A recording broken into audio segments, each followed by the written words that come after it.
Bridges and dams were smashed to smithereens, dozens of houses were flooded. Rescuers received more than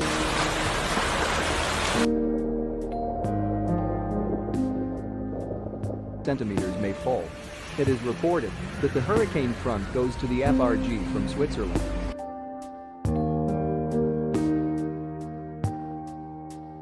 Also damaged the Vienna were cancelled. In the city of fallen trees from the trunks of the fallen trees, including the railway tracks in the area of the city.